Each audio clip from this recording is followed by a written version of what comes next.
हमारे पास सपोज करो कि एक वेब एपीआई है, स्कूल से रिलेटेड है, ठीक है, और उसके अंदर आपके पास कौन कौन सी इंफॉर्मेशन है, स्टूडेंट्स की इंफॉर्मेशन उसके अंदर स्टोर है, ठीक है, रिजल्ट्स, स्टूडेंट के जो रिजल्ट्स होते हैं उसकी इंफॉर्मेशन स्टोर है, फिर सेम इसी तरह एडमिशंस से रिगार्डिंग जितनी भी इंफॉर्मेशन है वो भी इसी वेब एपीआई के अंदर स्टोर है, फिर स्टूडेंट्स की अटेंडेंस वगैरह वो भी आपके पास स्टोर है। मतलब समझो कि ये जो वेब एपीआई है ये पर्टिकुलर स्कूल के लिए बनाई गई है, ठीक है, ठीक है, तो मतलब पर्टिकुलर स्कूल के लिए ये एक वेब एपीआई बनाई गई है, और उसी स्कूल का जितना भी डेटा है वो मोबाइल एप्लीकेशंस के अंदर भी एक्सेस किया जा रहा है, वो आपके पास डेस्कटॉप एप्लीकेशंस के अंदर भी यूज किया जा रहा है, वो आपके पास ब्राउजर्स के अंदर भी यूज किया जा रहा है। इसका मतलब ये जो स्कूल है इसकी जो वेब एपीआई है, मतलब वेब एपीआई के साथ कोई डेटाबेस कनेक्टेड होगा जिसके अंदर स्टूडेंट्स की सारी इन्फो है, रिजल्ट्स हैं, एडमिशंस, अटेंडेंस की डिटेल सारी इस वेब एपीआई के अंदर स्टोर है, और आपके पास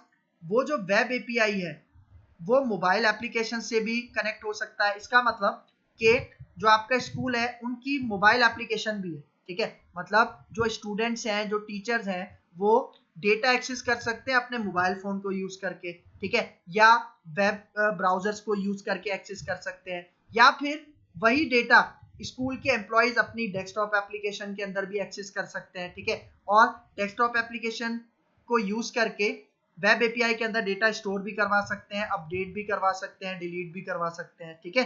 तो ये फायदा है आपके पास वेब एपीआई का कि आपने वेब एपीआई को बनाया, ठीक है, और उसको मल्टीपल क्लाइंट्स के साथ आप उसको एक्सेस कर पा रहे हो, ठीक है, और उसके अंदर डेटा स्टोर कर पा रहे हो, ठीक है। तो ये इसकी एक और आसान एग्जांपल हो गई आपके पास वेब एपीआई की, ठीक है। अब चलते हैं इसकी कुछ थ्योरी की बात करते हैं, ठीक है। तो यहाँ पे देखो इसका पहला point, Web API allow user to access a particular resource using HTTP protocol, ठीक है, मतलब Web API आपको क्या अलाउ करती है कि आप किसी भी पर्टिकुलर रिसोर्स को एक्सेस कर सकते हो HTTP प्रोटोकॉल के थ्रू, ठीक है भाई। इसका मतलब HTTP प्रोटोकॉल जहां पे भी क्लाइंट सर्वर आर्किटेक्चर होगा वहां पे HTTP प्रोटोकॉल होगा।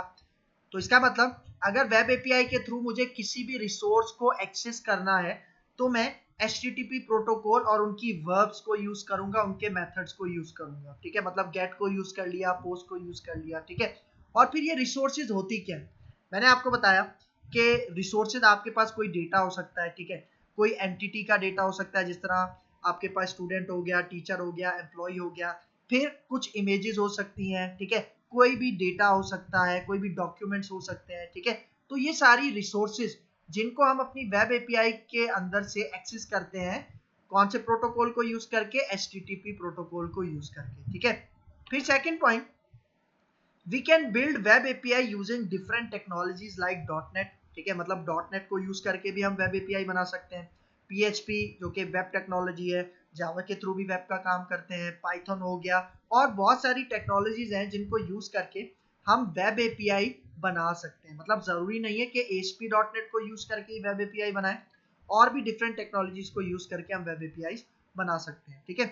फिर नेक्स्ट पॉइंट, इन .NET, ठीक है, मतलब .NET के अंदर Microsoft has created a framework for web API called ASP.NET web API. इसका मतलब देखो माइक्रोसॉफ्ट ने और ज्यादा आसान कर दिया कि भाई जो भी हमें वेब एपीआई बनानी है उससे रिलेटेड हमें फ्रेमवर्क दे दिया, ठीक है। मतलब आपके पास ASP.NET वेब एपीआई क्या है, ये एक फ्रेमवर्क है जिसको यूज करके हम अपनी वेब एपीआई बना सकते हैं, रेस्टफुल वेब सर्विसेज बना सकते हैं, ठीक है। क्योंकि देखो अगर ये फ्रेमवर्क ना होता ना तो हमें थोड़ी मुश्किल होती वेब एपीआई को क्रिएट करने के लिए, क्योंकि देखो फ्रेमवर्क क्या होता है हमें पता है, फ्रेमवर्क किसे कहते हैं, एक तरीकेकार होता है, बिल्ट इन लाइब्रेरी होती है जिसको हम यूज करके, जो कि हमारी आसानी के लिए बनाया जाता है, जिसको यूज करके हम वेब एपीआई हो या और बहुत सारे आपके पास काम होते हैं वो हम आसानी से कर सकते हैं। तो इसका मतलब ASP.NET वेब एपीआई एक फ्रेमवर्क है जो कि किसने बनाया, माइक्रोसॉफ्ट ने बनाया। क्यों, ताकि हम वेब एपीआई बहुत आसानी से बना सकें। क्यों, क्योंकि बहुत सारा बिल्ट इन काम इस फ्रेमवर्क के अंदर पहले से हुआ हुआ है, और इसी फ्रेमवर्क के अंदर MVC भी सपोर्टेड है। तो अगर किसी को MVC का कॉन्सेप्ट आता है तब भी वो इजीली वेब एपीआई बना सकता है, ठीक है।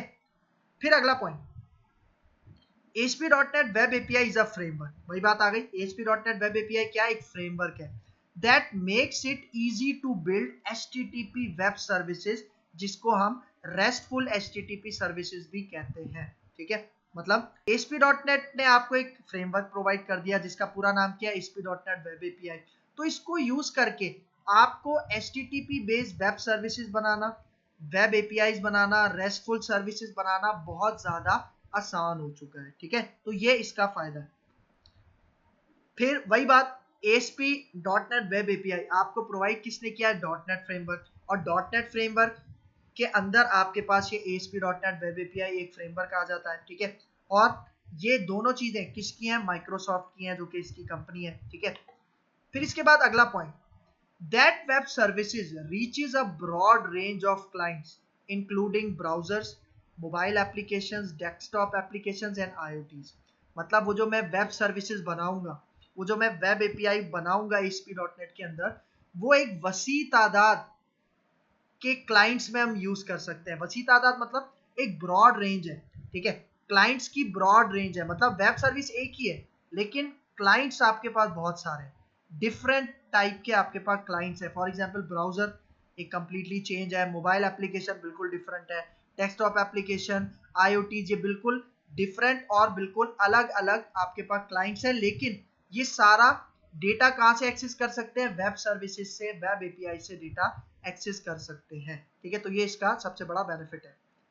फिर इसके बाद it is very similar to ASP.NET MVC since it contains the MVC features. इसका मतलब देखो यहाँ पे कह रहा है कि ASP.NET वेब API जो है वो ASP.NET MVC से बहुत ज्यादा मिलती है। इसका मतलब जिस तरह हमने MVC के ऊपर काम किया था ना, उसी तरह हम वेब API के अंदर भी काम करेंगे। ठीक है, तो ये जब मैं प्रैक्टिकल बताऊंगा तो आपको और अच्छे से समझ में आ जाएगा। तो देखो यहाँ पे यही कह रहा है कि ASP.NET web API ASP.NET MVC से बहुत ज्यादा मिलता है, उससे सिमिलर है। क्यों?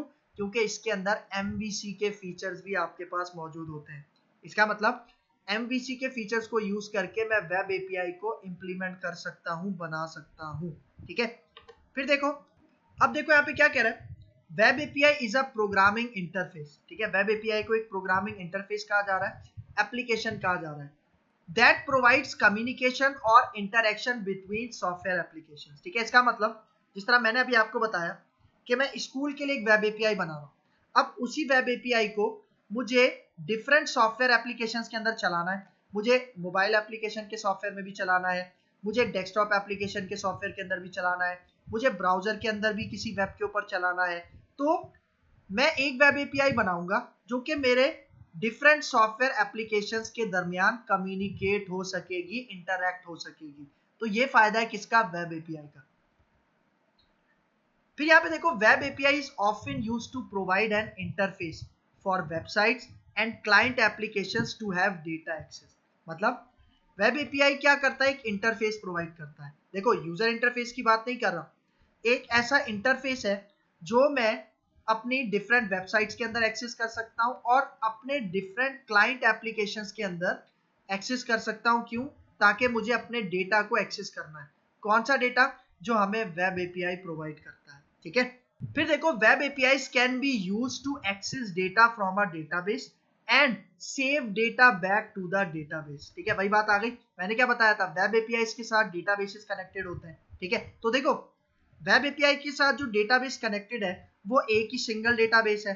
इसका मतलब जब मैं वेब API का डेटा सॉफ्टवेयर एप्लीकेशन के अंदर एक्सेस करूंगा, मोबाइल एप्लीकेशन के अंदर एक्सेस करूंगा, वेब एप्लीकेशन के अंदर एक्सेस करूंगा, तो मतलब मुझे वहां पे अलग अलग डेटाबेसेस बनाने की जरूरत नहीं है, क्योंकि जितना भी डेटा मैं एक्सेस कर रहा हूँ वो उसी वेब API के डेटाबेस से एक्सेस कर रहा हूँ, और जितना भी डेटा मैं वापस स्टोर करूंगा वो भी उसी वेब API के अंदर जो डेटाबेस है उसी के अंदर स्टोर होगा। ठीक है, तो ये इसका एक मेन पॉइंट है।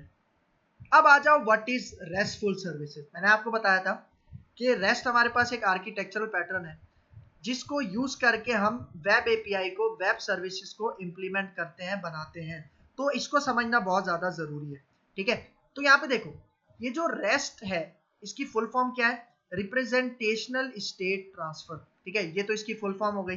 फिर यहाँ पे देखो, it's introduce in 2000 by Roy Fielding. ठीक है, मतलब सन 2000 के अंदर रॉय फील्डिंग नामी एक व्यक्ति थे जिन्होंने ये रेस्ट का कॉन्सेप्ट आपके पास इंट्रोड्यूस करवाया, ठीक है, सन 2000 के अंदर। फिर इन रेस्ट आर्किटेक्चर, मतलब रेस्ट क्या एक आर्किटेक्चर है, मतलब एक आपके पास पैटर्न है जिसको फॉलो करके हम वेब एपीआई या वेब सर्विसेज बनाते हैं। तो यहाँ पे देखो, a REST server simply provides access to resources and the REST client accesses and presents the resources। इसका मतलब आपके पास ये जो REST का कॉन्सेप्ट है ये हमें एक्सेस देता है, ठीक है, किस चीज का एक्सेस देता है कि हम अपने रिसोर्सेज को एक्सेस कर सकें। मतलब रिसोर्सेज मैंने आपको बताया वेब एपीआई के अंदर डिफरेंट टाइप की रिसोर्सेज होती हैं, एंटिटीज हो सकते हैं, इमेजेस हो सकते हैं, कोई भी डेटा हो सकता है, डॉक्यूमेंट्स हो सकते हैं, ठीक है। तो रेस्ट के थ्रू हम वेब सर्विसेज के अंदर उनको एक्सेस कर सकते हैं, ठीक है, डिफरेंट क्लाइंट्स के अकॉर्डिंग। मतलब वो डिफरेंट क्लाइंट्स हो सकते हैं कि आपके पास वो वेब एप्लीकेशन हो सकते हैं, सॉफ्टवेयर एप्लीकेशन हो सकते हैं, या मोबाइल एप्लीकेशन हो सकते हैं, जहां पे हम अपनी रिसोर्सेज को प्रेजेंट करते हैं। मतलब किस तरह से प्रेजेंट करना है, उसका यूजर इंटरफेस किस तरह से दिखाना है, क्लाइंट के ऊपर, मोबाइल एप्लीकेशन के ऊपर, ब्राउजर्स के ऊपर, वो एक डेवलपर के ऊपर डिपेंड करता है, ठीक है। फिर यहाँ पे देखो, here each resource is identified by URIs, मतलब ग्लोबल आईडीज। मैंने आपको बताया था कि जितना भी डेटा हम अपनी वेब एपीआई के थ्रू वेब एपीआई से एक्सेस करते हैं, वेब सर्विसेज से एक्सेस करते हैं, वो यूआरआईज के थ्रू एक्सेस करते हैं, मतलब यूनिफॉर्म रिसोर्स आइडेंटिफायर, ठीक है। इसका मतलब कि अगर मुझे अपनी वेब एपीआई से डेटा एक्सेस करना है तो एक तो मुझे यूआरआई बतानी होगी और फिर मुझे एचटीटीपी वर्ब बताना होगा कि भाई मैं गेट मेथड को यूज कर रहा हूँ, पोस्ट मेथड को यूज कर रहा हूँ, या किसको यूज कर रहा हूँ, ठीक है। तो ये इसका एक पॉइंट है।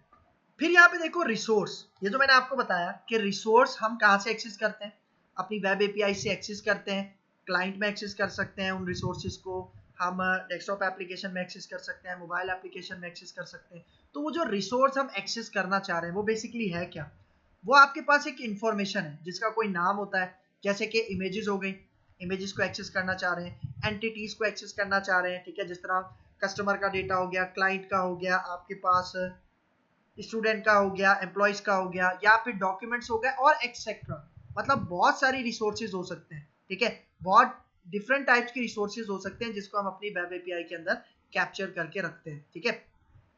फिर यहाँ पे देखो, REST uses various representations to present a resource like text, JSON and XML, ठीक है। इसका मतलब रेस्ट आपके पास बहुत सारे रिप्रेजेंटेशन फॉर्मेट्स को यूज करते हैं, ठीक है, क्योंकि हमारे पास देखो टेक्स्ट में रिसोर्सेज भी होते हैं, जेसन के अंदर डेटा भी एक्सेस करते हैं, एक्सएमएल के अंदर भी डेटा एक्सेस करते हैं, ठीक है। तो रेस्ट हमें ये बताता है कि किस तरह से हमें अपने इस डेटा को, जेसन का डेटा हो, एक्सएमएल का डेटा हो, या टेक्स्ट डेटा हो, इसको रिप्रेजेंट करना है, ठीक है, कहाँ पे, अपने क्लाइंट्स के अंदर, ठीक है। फिर देखो, Jason is now the most popular format being used in web services, ठीक है। जेसन आपके पास इस टाइम पे, इस पॉइंट ऑफ टाइम पे मोस्ट पॉपुलर फॉर्मेट है जो कि हम अपनी वेब सर्विसेज के अंदर, वेब एपीआईज के अंदर यूज करते हैं। क्यों पॉपुलर है, क्योंकि देखो एक्सएमएल से ज्यादा लाइट वेट है, मतलब जब भी आपको डेटा क्लाइंट से सर्वर में एक्सचेंज करना है तो आप जेसन यूज करते हो। क्यों, क्योंकि जेसन एक्सएमएल से ज्यादा लाइट वेट है, ठीक है। मतलब जब जेसन नहीं था तो एक्सएमएल को लाइट वेट माना जाता था, लेकिन जब जेसन आ गया तो एक्सएमएल का जो कॉन्सेप्ट था लाइट वेट का वो खत्म हो गया, ठीक है, क्योंकि जेसन का जो सिंटैक्स होता है वो एक्सएमएल से ज्यादा लाइटर होता है। यही वजह है कि जेसन आपके पास मोस्ट पॉपुलर फॉर्मेट बन चुका है वेब सर्विसेज के अंदर, ठीक है। फिर आगे चलते हैं। अब यहाँ पे देखो, REST architectural pattern specifies a set of constraints that a system adhere to. इसका मतलब कि मैंने क्या बताया था, रेस्ट जो हमें आर्किटेक्चरल पैटर्न बताता है, इसी को यूज करके हम वेब सर्विसेज बनाते हैं, वेब एपीआईज बनाते हैं। तो ये हमारे पास कुछ कंस्ट्रेंट्स, कुछ सेट ऑफ कंस्ट्रेंट्स हमें बताता है, ठीक है, जो कि हमारे सिस्टम के अंदर होने चाहिए। कौन से सिस्टम के अंदर, जिस सिस्टम के अंदर हम अपनी वेब सर्विसेज को, वेब एपीआईज को यूज करेंगे, ठीक है। तो अगर वो सिस्टम आपके रेस्ट के इन कंस्ट्रेंट्स को फॉलो करता है तो इसका मतलब है वो आपके पास कंप्लीटली एक अच्छी वेब एपीआई है और आपके पास वो एक रेस्टफुल वेब सर्विसेज है, ठीक है। तो कंस्ट्रेंट्स क्या क्या है, देखो पहला कंस्ट्रेंट बहुत ही ज्यादा सिंपल है कि क्लाइंट और सर्वर आपके पास मॉडल होना चाहिए, ठीक है। जिस तरह वेब एपीआई के केस में वेब एपीआई समझ लो आपके पास सर्वर है, ठीक है, जहां से हम डेटा एक्सेस कर रहे हैं, और क्लाइंट आपके पास डिफरेंट हो सकते हैं। और याद रखो कि जब भी क्लाइंट सर्वर आपके पास ये मॉडल यूज होता है तो इसका मतलब वहां पे HTTP प्रोटोकॉल लाजमी यूज होगा। तो HTTP प्रोटोकॉल लाजमी यूज होगा तो इसका मतलब कि उसके जितने भी मेथड्स हैं उनको यूज करके मैं क्लाइंट का डेटा सर्वर पे पास कर सकता हूँ और सर्वर का डेटा अपने क्लाइंट पे एक्सेस कर सकता हूँ, ठीक है। तो ये इसका पहला कंस्ट्रेंट हो गया। मतलब अगर ये कंस्ट्रेंट है तो इसका मतलब वो रेस्टफुल वेब सर्विसेज आपकी हैं, ठीक है। फिर सेकंड पॉइंट, स्टेटलेस। अब देखो स्टेटलेस का क्या मतलब होता है भाई, देखो आपको याद है ASP.NET के अंदर हमने सर्वर साइड स्टेट मैनेजमेंट का कॉन्सेप्ट पढ़ा था। इसका मतलब हमें ये पता है कि जो हमारा HTTP प्रोटोकॉल होता है वो स्टेटलेस होता है, ठीक है। मतलब हमारा डेटा कहीं भी स्टोर नहीं होता, ठीक है। जब भी हम रीडायरेक्शन परफॉर्म करवाते हैं तो हमारा डेटा लॉस हो जाता है, मतलब जब भी हम पोस्ट बैक करते हैं तो हमारा डेटा लॉस हो जाता है, ठीक है। तो इस कॉन्सेप्ट को कहते हैं हम स्टेटलेस। और अगर हम चाह रहे हैं कि हमें स्टेटलेस नहीं बनाना तो हम सेशंस का कॉन्सेप्ट यूज करते थे। सेशंस हमें पता है सर्वर साइड स्टेट मैनेजमेंट होता है, ठीक है। मतलब सर्वर के अंदर वो जो सेशन है हम उसके अंदर अपना डेटा स्टोर करवाते हैं, ठीक है। इसका मतलब यहाँ पे ये जो सेकंड कंस्ट्रेंट है ये क्या कह रहा है कि आप सर्वर पे इंफॉर्मेशन स्टोर नहीं करवा सकते। मतलब आपका ये जितना भी क्लाइंट सर्वर मॉडल है ये स्टेटलेस ही रहेगा। मतलब कहीं भी आपने इंफॉर्मेशन को सर्वर पे स्टोर नहीं करवाना, ठीक है। तो अगर सर्वर पे स्टोर करवा दिया, ठीक है, तो इसका मतलब आप इस कंस्ट्रेंट की खिलाफ वर्जी कर रहे हो, ठीक है। तो ये कहलाता है स्टेटलेस, ठीक है। इसका मतलब जो भी इसमें इंटरेक्शन होगी वो स्टेटलेस होगी, सर्वर पे कोई भी डेटा स्टोर नहीं होगा, ठीक है। तो एक इसका ये कंस्ट्रेंट है। फिर थर्ड कंस्ट्रेंट कैशेबल। कैशेबल का मतलब कि हम कोई डेटा, मतलब जो सर्वर से क्लाइंट पे आ चुका है, ठीक है, मतलब हम कोई डेटा एक्सेस कर रहे हैं अपनी वेब एपीआई से, वेब सर्विस से, और वो हमारे पास क्लाइंट पे आ चुका है। अब मैं चाह रहा हूं कि जब भी मैं रिक्वेस्ट करता हूं अपने सर्वर पे तो वो जो डेटा है वो बार बार ना आए। जिस तरह एम्प्लॉय का डेटा हो गया, स्टूडेंट का डेटा हो गया। अब मैं चाह रहा हूं जब एम्प्लॉय का सारा डेटा या स्टूडेंट का सारा डेटा मेरे क्लाइंट पे आ जाता है तो वो डेटा मेरे क्लाइंट पे ही कैश हो जाए, मतलब मेरे क्लाइंट पे ही उसका डेटा स्टोर हो जाए। मतलब हर रिक्वेस्ट के साथ मुझे दोबारा डेटा एक्सेस नहीं करना, ठीक है। एक दफा जो स्टूडेंट का सारा डेटा आ गया वो मेरे क्लाइंट के ऊपर कैश हो जाए, ठीक है, मतलब स्टोर हो जाए, ताकि मुझे बार बार वो डेटा रिक्वेस्ट करने की जरूरत ना पड़े, ठीक है। तो इसका मतलब कैशेबल आप करवा सकते हो, अपने क्लाइंट के ऊपर वो डेटा स्टोर करवा सकते हो। और देखो जब भी आप इंफॉर्मेशन को कैश कर लेते हो अपने क्लाइंट के ऊपर तो आपके पास जो क्लाइंट की एप्लीकेशन है वो उसकी परफॉर्मेंस अच्छी हो जाती है, ठीक है। तभी हम कॉन्सेप्ट यहाँ पे यूज करते हैं कैशेबल का। तो ये भी एक कंस्ट्रेंट है किसके अंदर, रेस्ट आर्किटेक्चर के अंदर। फिर आ जाओ लास्ट। लास्ट आपके पास है यूनिफॉर्म इंटरफेस। मतलब इसका एक कंस्ट्रेंट है यूनिफॉर्म इंटरफेस। अब देखो यूनिफॉर्म इंटरफेस में क्या होता है, यूनिफॉर्म इंटरफेस हमें एक ऐसा इंटरफेस प्रोवाइड करता है जिसके थ्रू क्लाइंट अपने वेब एपीआई से डेटा को एक्सेस करेगा, ठीक है। जिस तरह मैंने आपको बताया क्लाइंट अपने वेब एपीआई के अंदर डेटा स्टोर भी करवा सकता है, ठीक है, और वेब एपीआई से डेटा एक्सेस भी कर सकता है, ठीक है। तो वो एक्सेस करेगा कैसे, ठीक है। तो देखो यूनिफॉर्म इंटरफेस के अंदर मैं आपको एक यहाँ पे चीज समझाना चाह रहा हूँ। यहाँ पे देखो हमारे पास तीन चीजें होती हैं, रिसोर्स होता है, वर्ब होता है और रिजल्ट होता है इसके अंदर। किसके अंदर, यूनिफॉर्म इंटरफेस के अंदर। क्योंकि मैंने क्या बताया, यूनिफॉर्म इंटरफेस क्या है, एक ऐसा इंटरफेस है जो कि ये बताता है कि क्लाइंट के अंदर जो आप डेटा रिट्रीव करोगे अपने वेब एपीआई से, ठीक है, तो वो काम किस तरह से करोगे, उसके दरमियान इंटरफेस किस तरह से प्रोवाइडेड होगा। यहाँ पे देखो हमारे पास यहाँ पे तीन चीजें होती हैं, एक रिसोर्स, वर्ब और रिजल्ट, ठीक है। मैंने आपको बताया था कि जब भी आपका क्लाइंट वेब एपीआई से डेटा एक्सेस करेगा तो यूआरआईज के फॉर्म में करेगा, ठीक है, यूनिफॉर्म रिसोर्स आइडेंटिफायर की फॉर्म में करेगा। तो फॉर एग्जांपल वो कहता है कि भाई रिसोर्स, हमारे पास एक रिसोर्स है, मतलब मैं एक यूआरआई लिख रहा हूँ /students, ठीक है। तो मैं चाह रहा हूँ जब भी ये यूआरआई लिखी जाएगी, ठीक है, तो आपके पास यहाँ पे हम वेब यूज कर सकते हैं, वर्ब यूज कर सकते हैं, गेट। और गेट रिक्वेस्ट क्या करेगी कि जितने भी स्टूडेंट्स का डेटा है, जो भी लिस्ट है, वो हमारे पास एक्सेस हो जाएगी, ठीक है। इसका मतलब मैंने क्या बताया, वेब एपीआई के पास ये सारा डेटा है, ठीक है। मतलब URI के थ्रू हम उसे एक्सेस करेंगे, और यहाँ पे मेथड कौन सा यूज कर रहे हैं, वर्ब कौन सा यूज कर रहे हैं, गेट। तो ये क्या करेगा कि स्टूडेंट्स का जितना भी लिस्ट ऑफ डेटा है वो हमें रिजल्ट में प्रोवाइड हो जाएगा।